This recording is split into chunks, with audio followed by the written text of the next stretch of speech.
Salut les pingouins! Aujourd'hui je continue enfin l'installation électrique de ma maison et dans cet épisode on va mettre en place les différents éléments qui vont dans la goulotte, donc le tableau de répartition, le panneau de contrôle, le coffret de communication et puis voir un petit peu comment tout ça, ça va s'articuler, ce qu'il faut prendre en compte, etc. Salut, moi c'est Kevin. Depuis plus de 3 ans, je cherche à devenir le plus autonome possible. La première étape, c'est l'autoconstruction de ma maison, mais en parallèle, j'expérimente de nombreux domaines pour apprendre à faire un maximum de choses par moi-même. Je partage avec vous mes astuces, mes galères et mes découvertes, des fondations de la maison, la fabrication de mes meubles, en passant par l'installation solaire et le potager. Alors abonne-toi si tu veux suivre cette folle aventure et bonne vidéo! Comme vous voyez, la première chose déjà qu'il faut que je fasse, c'est ranger un petit peu le bordel parce qu'en fait, ce qu'il faut savoir, c'est que j'avais donc commencé l'installation électrique en passant toutes les gaines au moment de mettre le lambris et tout ça. Donc il y a pas mal de choses qui sont prêtes et après j'avais mis de côté ça parce que j'avais d'autres priorités, d'autres choses que je voulais faire avant de reprendre l'électricité. Donc du coup, c'est un petit peu le bordel, c'est un petit peu mis en attente. Donc premier truc, bien nettoyer tout ça, défaire tout ce qui est accroché au mur pour qu'il voit plus clair. Donc j'ai des arrivées en haut, donc c'est plutôt ce qui provient de l'étage et des lampes du rez-de-chaussée. Et en bas, j'ai plutôt tout ce qui est prise et puis une partie des interrupteurs et tout ça du rez-de-chaussée. Et là, toute cette partie-là, c'est tout ce qui concerne le réseau télécommunication, donc pour mettre des prises Ethernet et pouvoir brancher les ordinateurs. Ce qui arrive aussi, mais là ça arrive de l'extérieur, c'est ma tresse de cuivre pour la terre et le gros fil là, ça va directement au bord du terrain et ça va être relié plus tard au poteau électrique pour l'alimentation d'électricité de la ville. Donc moi, toutes mes gaines sont bien repérées et vraiment je vous conseille de le faire. Déjà si on le fait à la suite, c'est bien d'avoir tout noté et là moi je reprends, ça fait presque 1 an en fait qu'on avait fait tout le passage des gaines, des fils, etc. D'ailleurs, il y a une série de vidéos là-dessus si vous voulez savoir comment on a fait. Et là, du coup, ça serait impossible que je me rappelle de ce qu'on a passé et pourquoi on a passé ça. Donc, d'une part, c'est noté, donc il y a des petits scotch sur chaque gaine. Donc là, par exemple, c'est marqué lampe salon 1 et je sais que si je vais dans le salon, j'ai une gaine qui ressort de mon mur où il y aura écrit aussi lampe salon 1. Donc je sais que les deux sont reliés, ça va beaucoup m'aider. Et ce que j'avais fait aussi à l'époque, c'est de faire des schémas sur des feuilles comme ça. Donc sur mon schéma, c'est écrit l'étiquette qui est sur la gaine, il y a le même nom et il y a les fils et j'avais utilisé des feutres, des bonnes couleurs par rapport aux fils. Donc voilà, je sais que si je prends par exemple la gaine qui s'appelle Inter Kevin Chambre, dedans j'aurai 2 fils violets, un fil orange. Et donc logiquement là j'en ai une qui arrive dans la GTL, j'en ai une qui arrive dans la chambre et j'en ai une qui repart à un autre endroit pour l'escalier parce que ça sert aussi. Mais voilà, tout est clair sur mes schémas, chaque gaine, chaque fil est répertorié et je vous conseille de le faire, ça gagne vraiment du temps pour la suite. Alors là vous voyez un petit truc peut-être qui vous intrigue un petit peu, je vais vous expliquer ce que c'est. En fait moi dès que les volets électriques ont été posés, j'ai voulu pouvoir les fermer notamment quand je partais du chantier pour des raisons de sécurité. Et du coup on avait fait ce petit truc là qui permet de piloter facilement les différents volets avec des interrupteurs ouverture fermeture. Et donc on avait fait un système avec une prise électrique qu'on met sur la rallonge électrique et ensuite ça c'est connecté aux différents volets électriques. Donc voilà, en fait en gros ça nous permet de fermer la maison quand on part. Mais je vous mets en garde là-dessus parce que faut faire quand même attention parce qu'on injecte du courant dans le circuit qui est pas fini, donc il faut vraiment au maximum éviter de faire ça. Mais je vais pas vous faire la morale parce que moi je le fais et je sais que parfois c'est pratique voire quasiment indispensable parce que si je voulais fermer les volets électriques, soit il fallait que je fasse le tour à chaque fois que je fasse des branchements etc à la main à chaque fois que je veux fermer tous les volets, donc très long et au final aussi un petit peu dangereux. Donc voilà, on avait fait cette solution là, mais faites attention pareil si vous branchez des lampes pour vous aider par exemple quand on avait fait la salle de bain, c'est cool d'avoir les lampes aussi pour s'éclairer pour finir certains trucs dans la salle de bain.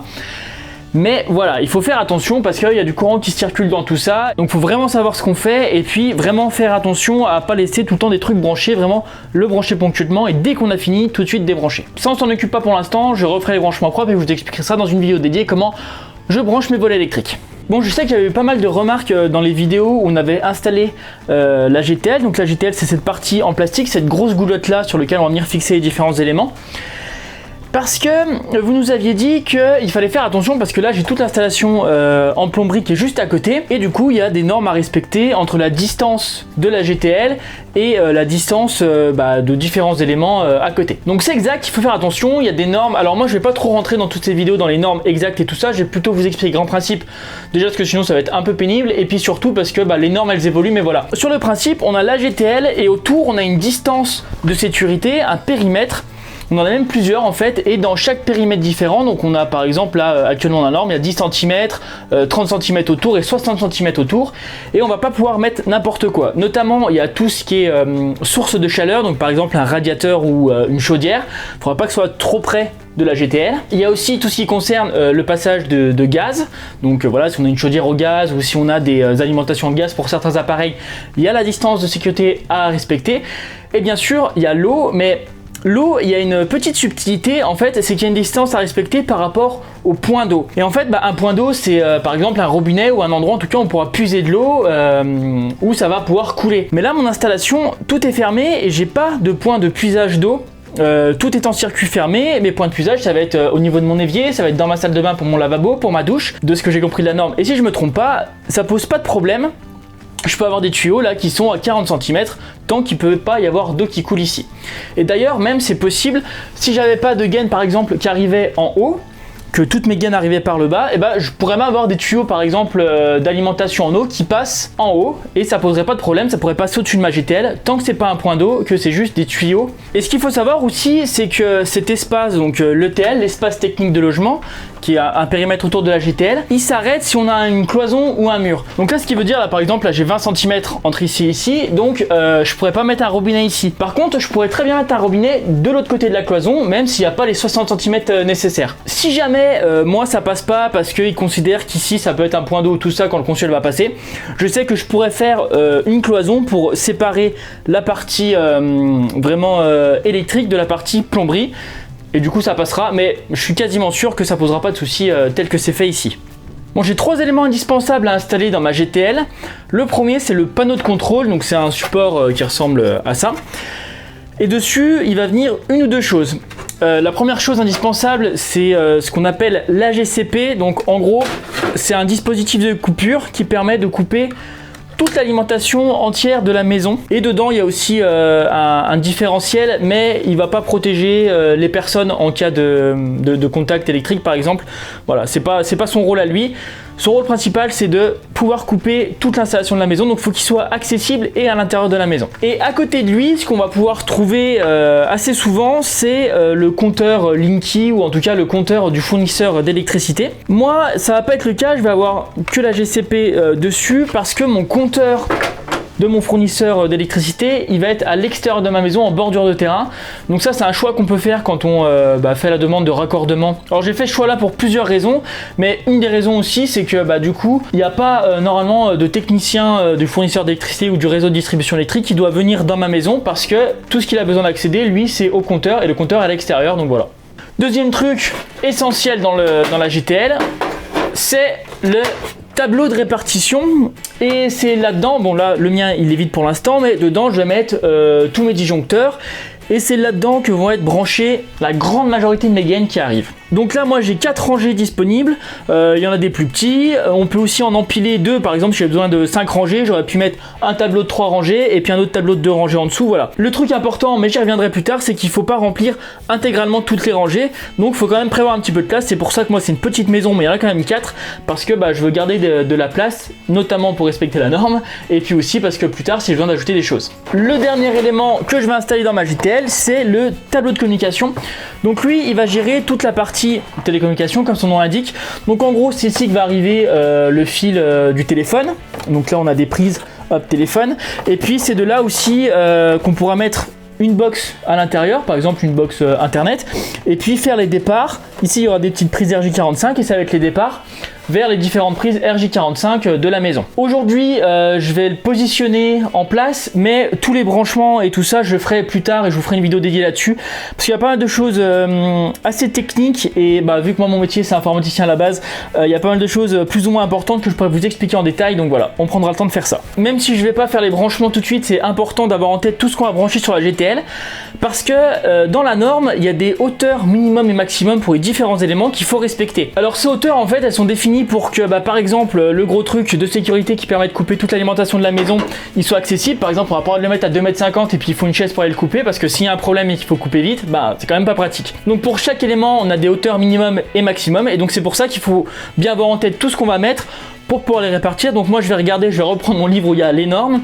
regarder la hauteur de mes différents éléments et puis voir comment je les positionne, même si normalement j'avais déjà vérifié à l'époque de l'installation de la GTL, parce que il faut faire attention suivant où on va installer par exemple son tableau de répartition. S'il va être en bas comme ça, il faut que les gaines du haut et des fils descendent jusqu'en bas. Et à l'inverse, si on le met plutôt en haut, il faut que les gaines qui arrivent du bas elles soient assez longues. Donc c'est pour ça que je vous conseille quand même déjà d'avoir les éléments en tête et savoir ce que vous allez installer pour pouvoir les positionner avant même de passer vos gaines et vos fils pour être sûr de ne pas avoir de mauvaises surprises. Ok, donc j'ai fait mes petits repères par rapport aux différentes hauteurs de mes différents éléments. Et un petit truc important à savoir, c'est que les hauteurs, généralement, elles sont données par rapport au bouton d'action. Donc là, par exemple, sur ma coupure générale, là c'est mes 1,80 m, mais c'est ce bouton-là qui doit être à 1,80 m, accessible à ce niveau-là. Donc ce qui veut dire que ma platine, elle peut être fixée un tout petit peu plus haut. Donc là, je dois être à 1,90 m. Tant qu'ici je suis à 1,80 m à ce niveau là. Donc voilà, ça permet de gagner quand même un petit peu. Et pour la fixation, en fait là sur ma GTL en plastique, j'ai une rainure tout le long dans lequel je vais pouvoir venir mettre des petites vis avec un filetage type bois. Donc ça va venir dans la rainure se serrer et ça va fixer solidement mes différents éléments. Et sur mes éléments, j'ai des trous. Alors je pense qu'il y a plusieurs normes de GTL, donc il y a plusieurs trous là sur celle-là, donc il faut que je regarde ce qui tombe bien en face par rapport à ma GTL à moi. Pour le tableau de répartition, c'est un peu le même principe, mais il y a un petit truc qui est mieux fait. Donc déjà, j'enlève la partie capot. Et ensuite, j'ai ces petites pièces-là qui viennent s'enfiler par derrière, en plastique. Hop, on fait un quart de tour pour verrouiller. Et le truc bien avec ça, en fait, c'est qu'il y a des petites ailettes qui vont venir se clipper dans la rainure. Et donc ça va pas suffire à le maintenir définitivement, mais par contre ça peut permettre de le régler en hauteur, de prendre le temps et puis de pas galérer parce que on met une vis et puis ça se casse la gueule de l'autre côté. Et faire attention de pas se tromper de sens parce qu'il y a un haut et un bas.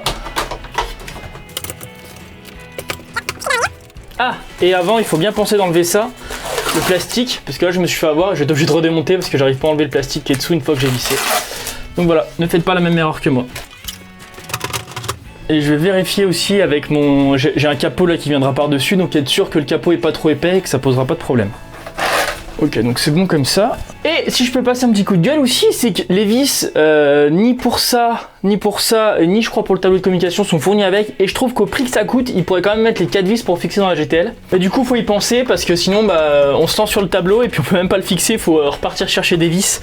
Donc voilà, quand même pas très pratique. Pour le coffre à communication, c'est exactement le même principe. On enlève la façade. Il y a des vis dans les coins. Hop. Et une fois que la façade est enlevée, donc là il n'y a pas le système pas trop mal où on peut se clipper dans la rainure, mais il y a les trous ici qui correspondent aux rainures. Donc voilà, il faut que je me pose contre ma rainure et que je mette des vis. Mais je vais pas le fixer maintenant, je vais juste vérifier que ça tient bien et notamment que... les arrivées de mes fils RJ45 qui courent un peu partout dans la maison arrivent à peu près à ce niveau-là, là où je vais pouvoir faire des ouvertures et puis passer mes fils. Et du coup, si c'est bon, je sais exactement où je vais pouvoir le placer, mais je vais pas le mettre tout de suite parce que la communication, c'est vraiment les branchements que je vais faire en dernier, donc autant pas mettre ça, ce gros truc-là, et que ça me gêne pas pendant toute l'installation de la partie vraiment électrique. Alors là j'ai une arrivée qui vient de sous la dalle où il y a donc le fil d'alimentation qui est branché au réseau de la ville. Il y a mon fil de terre et j'ai par exemple 2 fils, là j'en ai un qui va jusqu'à mon puits, donc pour alimenter la pompe de puits. Et puis j'en ai laissé un autre en réserve si jamais un jour par exemple je mets un porte électrique ou que je veux mettre des lampes plus haut sur mon terrain, voilà, j'ai déjà prévu de passer un fil. Donc tous ces trucs là, il faut que je les ramène là-dedans dans ma GTL pour pouvoir faire les branchements. Et pour que ça soit propre, l'idée que j'ai, pour pas que ce soit volant ici, c'est de mettre un morceau de goulotte là sur 60 cm pour pouvoir passer tout ça dans une goulotte propre. Et ce que j'ai décidé de faire aussi, c'est de coller à côté une goulotte pour faire remonter une partie des fils, notamment là ce gros fil d'alimentation, parce que j'ai peur que là en le passant derrière il m'embête plus qu'autre chose, ça prenne trop de place. Donc du coup voilà, je vais mettre cette goulotte à côté, puis je vais faire passer une partie de mes fils qui remontent de l'extérieur par ici, et puis après je ferai des trous entre les deux, entre la GTL et puis ma goulotte, pour pouvoir faire passer tout ça. Alors maintenant que je sais à peu près où doit arriver mon fil d'alimentation général, donc à peu près à ce niveau-là, je vais pouvoir le couper parce que là je dois avoir 2-3 mètres de rab. Parce qu'au moment où j'ai passé ce fil-là, je savais pas exactement où est-ce qu'allait tomber ma GTL, mon tableau et tout ça, donc j'avais pris un petit peu de rab. Mais là maintenant ça m'embête plus qu'autre chose, donc on va couper. Mais vu que c'est hyper costaud, et je sais pas trop comment ça va aller. C'est du 35 mm en cuivre.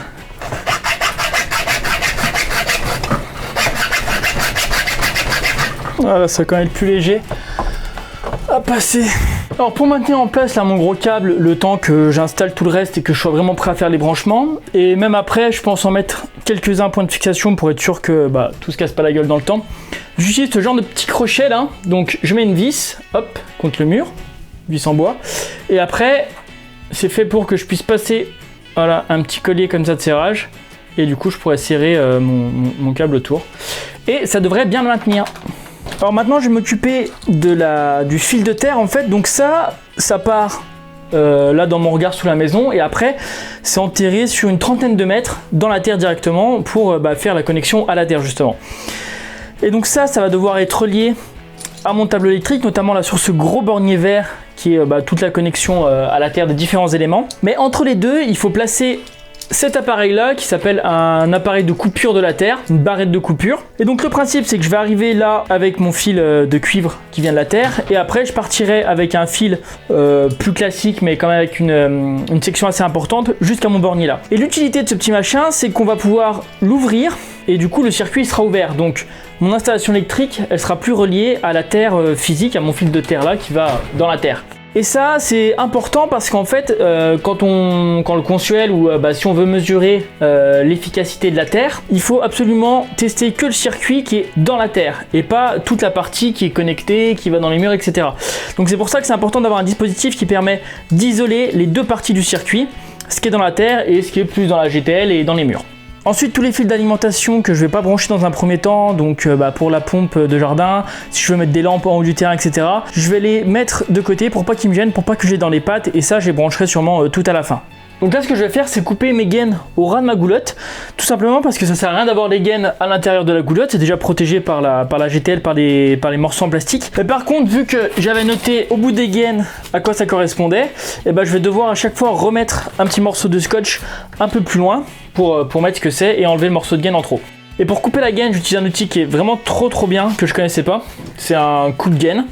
Ça vient juste autour des annures de la gaine.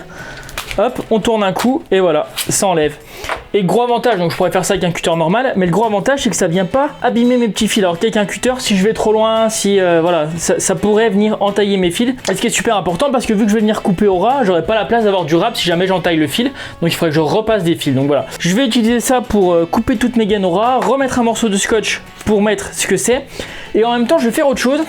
C'est que je vais noter à chaque fois pour chaque circuit quel type de disjoncteur il faut que je mette, ou alors quel type, si j'ai besoin d'un téléopteur ou autre chose comme ça. Je vais le noter sur une feuille pour avoir le récap de tout ce qu'il faut que j'achète déjà comme module pour faire mon tableau après. Et puis aussi ça va me permettre de répartir, une fois que j'aurai sur une feuille tout ce que j'ai besoin, je vais pouvoir dire première ligne je mets ça, deuxième ligne je mets ça, etc.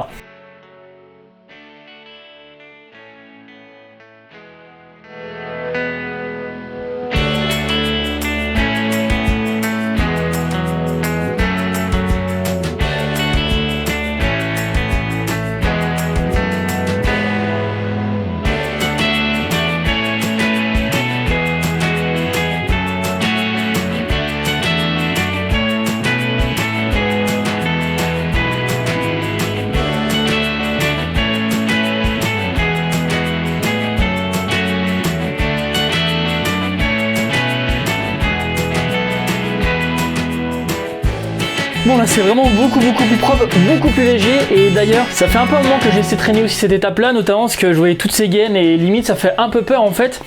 Et là de voir ça sans les gaines, en fait je me dis il n'y a pas tant de fils que ça, il n'y a pas tant d'arrivées que ça, même s'il y en a un petit peu. Et donc là je suis ultra motivé pour continuer. Donc tout est prêt, il y a tous mes fils qui arrivent du haut, qui sont tous notés un par un, qui sont tous à la bonne longueur. Il y a tous ceux qui arrivent du bas qui sont là ensemble. Et maintenant, au fur et à mesure, je vais pouvoir les brancher sur mes différents modules ici. Et ça, je vous montre dans la prochaine vidéo. On va voir pour chaque circuit où est-ce qu'il faut se brancher, quel disjoncteur on prend, comment on choisit les disjoncteurs différentiels, les disjoncteurs divisionnaires et tout ça. N'hésitez pas à me rejoindre sur Instagram pour suivre l'avancée des travaux au quotidien. Et puis moi, je vous dis à bientôt les pingouins. Est-ce qu'on m'entendait 1, 2, 1, 2, 1, 2, 1, 2 Oui.